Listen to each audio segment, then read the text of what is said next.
everybody. This is Craig Oliver.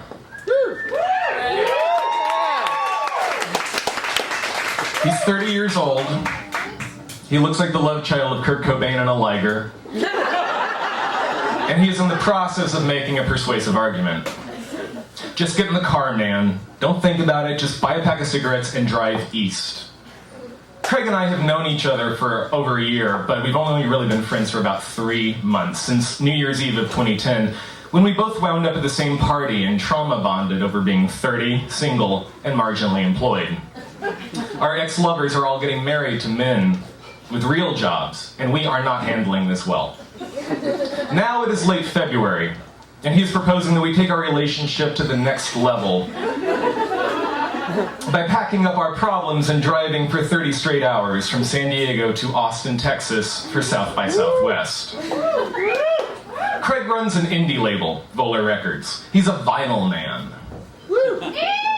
He produces mainly punk and post-punk bands like Alemania, Audacity, Fresh and Onlys, and Linguist Largus out of pocket from the money he earns as a bartender right here. Craig lives in a house with 2 other guys and a cat named The Beast.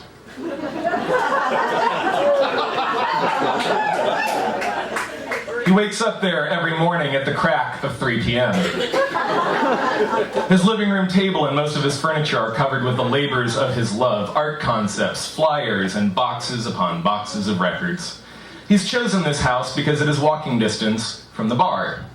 He doesn't want to risk a DUI. The fine would spell game over for Volar Records, which, despite being run on a shoestring for years, has recently blown up. After returning from Volar's first showcase tour, mostly booked through indie record stores, Craig has woken up to a full splash page covering him in the LA Times music section.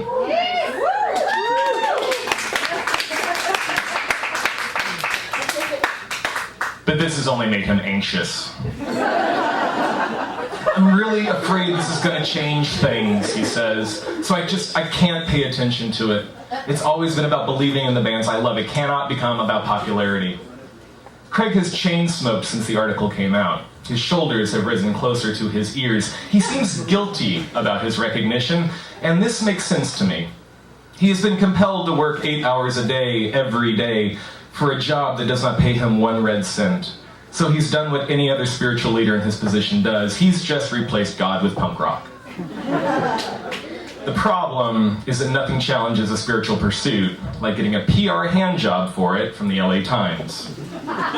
So Craig does not want to talk about how he hopes Austin will advance his label. No, he wants to talk about how it will purify us. He says to me, we'll be out there with thousands of other people who are doing the thing they love without any real agenda of it becoming something successful, just because they believe in it. It's going to remind us of who we are and how we got here. Trust me, just get in the car. And so I do. Craig is preaching, something I've never known him to do, and we both need a gospel to follow. So we leave San Diego at 4 in the afternoon. Craig and I are severe and chronic insomniacs. I have the sleep equivalent of a rape kit to knock me out. A face mask, earplugs, and sleeping pills.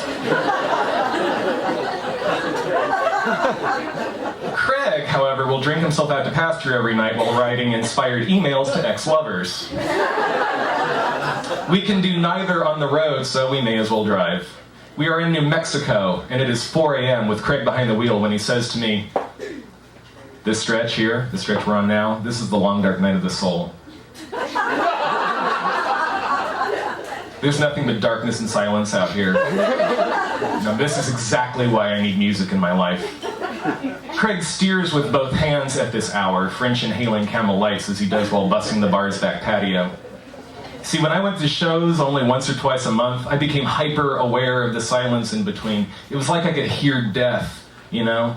I could hear the pointlessness of everything I was doing with my life. So I just gave up and devoted myself to making noise. Otherwise, life would just be like this. The quiet is so complete and total, you have to chain smoke just to remind yourself you're alive. And the roadside graves we pass illustrate his point. The little white wooden crosses wait until our headlights are right upon them and they just jump like deer into view before the darkness swallows them up again. We pass one marker that a bereaved family member or a lover has hung a glow stick from. This tiny little firefly protesting weekly in the darkness that their loss mattered. We enter Austin 26 hours later after leaving San Diego, and we're greeted by the most poetic road sign I've ever seen in all of my travels, the Fishhook Roundabout. It signifies to drivers that they can go in any direction but backwards.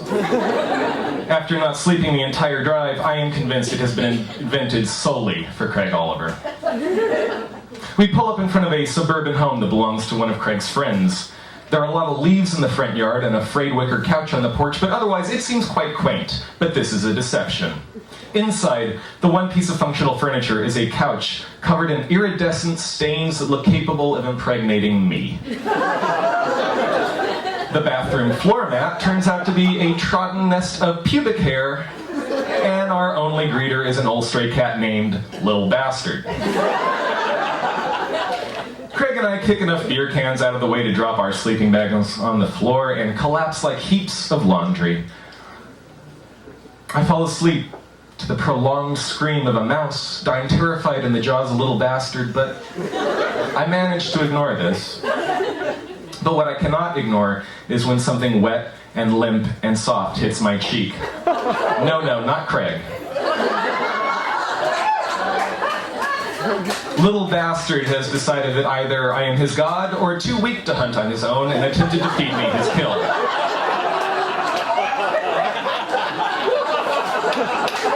I throw the cat out the front door by his ass and use a broom to whack that crime scene into an empty PBR case on the porch, of which there are many. And then Craig wakes me up 2 hours later to Slayer's Angel of Death on his iPhone.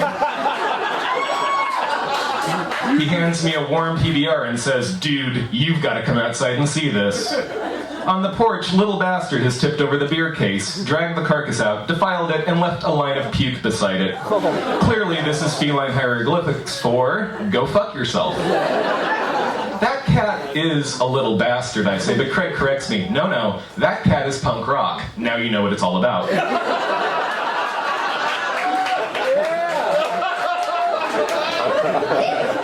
Now this begins Craig's crusade to show me the real Austin.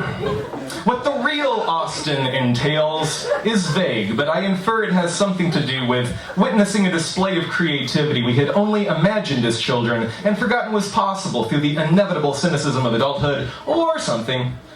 It's really hard to understand abstract concepts like artistic purity under the best of circumstances, and it does not help that from that morning forth, for the entire week, we are both consistently, heroically drunk. There is endless free booze, and regrettably few bathrooms. Everywhere we go, mobs of kids pass each other in competing currents as they deal with too many choices, vying for simultaneous spurts of their attention. South by Southwest is a metaphor for the entire hipster generation. We managed to see Odd Future, Town Newen and the Get Down Stay Down, Baths, The Dead Milkman, Twin Shadow, John by Underslice, the list goes on. But we take a break from this manic spree on Friday for Craig's showcase at the Trailer Space. It's a smoked-out record store with a tiny stage lodged in the corner. The pungent third world aroma of stale tobacco and sweat hangs around the 10 or so punk kids outside, and it smells like potential failure. But then as Volar's first band begins to play, Trailer Space begins to fill, and then fill out, and then overflow with the biggest turnout for a Friday Craig has seen in the 5 years he's been presenting in Austin. The two teenage boys in front of me, they slip their arms around each other's shoulders and they squeeze, jumping up and down in place. Craig has transformed a record store into a bouncy castle. He weaves through the crowd like a fog machine, eyes wide, greeting fans and musicians from shows and tours he's met all over his journey. "This is insane," he says to me every time he passes. It's just totally insane. When it's over, I tell Craig how happy I am for him, but he flashes his ghostly smile and he drops his eyes down to my shoes.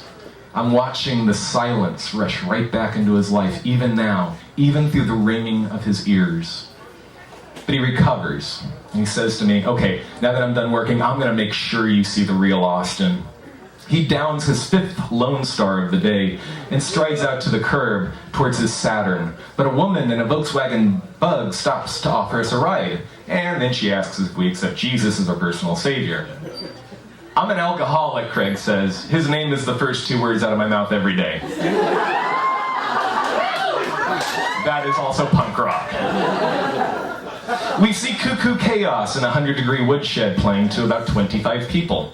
We watch Treasure Mammal perform interpretive dance in front of 12 pot smokers.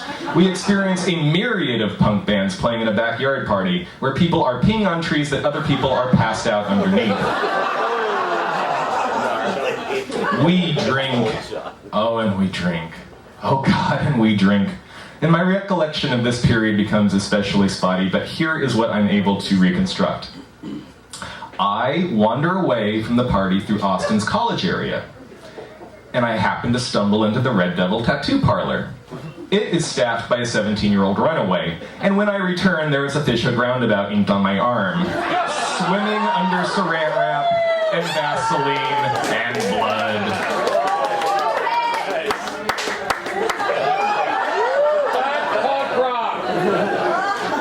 I show this to Craig, he high-fives me, and then he throws up. We move on! Our final destination is a punk flophouse known as the Shit Pit. It's run by an infamous band/gang known as the Skid Marks. Our greeter is an angel dust-loving 23-year-old with a gut swaddled in denim. He tears our friend Chad's t-shirt in half while screaming, Hulkamania!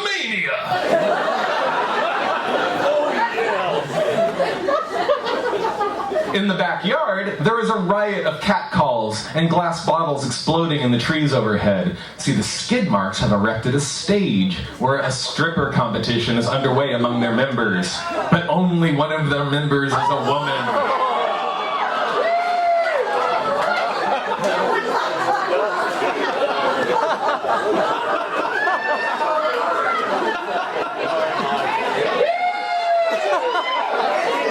For the record, this whole thing is my audition for City Deep. That woman, however, turns out to be the toughest of the bunch when she horse kicks a man in his face for taking her picture. 6 head-stomping fights break out among the coked-out, free-based, and PCP-amped crowd during the 2 hours we stay. One unfortunate drunk kid takes a swing at a stripper in the middle of his dance and has his face smashed in by a naked man. I decide on the spot that being beaten by a naked man is pretty much what bottom looks like. So I ask Craig if we can leave. He says to me, now if you want to know what raw, unbridled human emotion is, this is it. This is beyond Hunter S. Thompson, dude. This is Volman. On our way out, Angel Dust Andy reappears and squares off in front of Craig. I am already composing the letter I will write to apologize for running away while he is being beaten to death. Craig just lays 5 fingers into the punk's naked chest and gently pushes him away. Andy nods as if something very wise and private has transpired between them, and then he beats someone else up. Craig Oliver is the punk whisperer.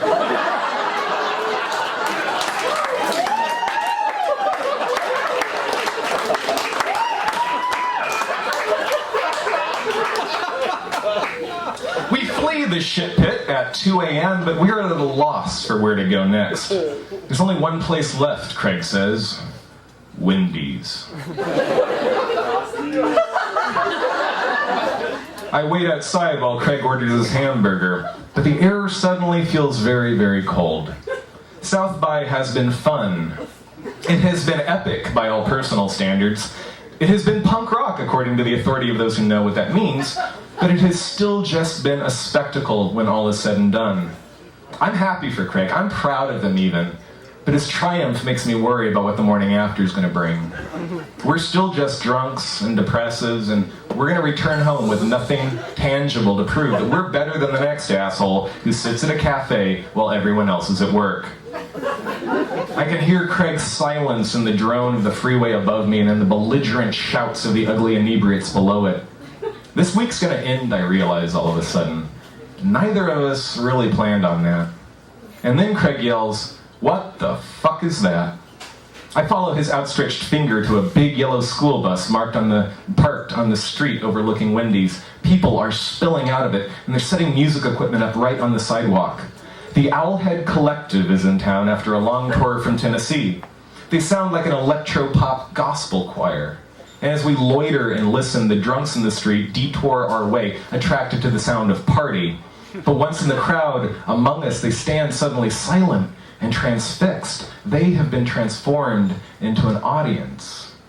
Over 100 people wander in, strangers, to stand among one another for a band no one has ever heard of before. And then they all start singing right along with them. The band seems most surprised at this by anyone. Their gambles worked. They created the spontaneous act of creation we have all forgotten was possible. One of Owlhead's roadies, drunk off manic euphoria and whatever else, he yells to his merchandise person, "Hey, if there's any CDs left, give them away from now on." And I look to Craig. His eyes have teared up. He has not been forsaken. This is it, man. This is the real stimulus plan. We stand there until Owlhead exhausts their repertoire, and we remain standing until after they've done. We're unwilling to move, watching them just load their equipment back up into the bus. A stranger beside me looks mournfully into my eyes. "Man," he says, "it just got so quiet all of a sudden." Thank you.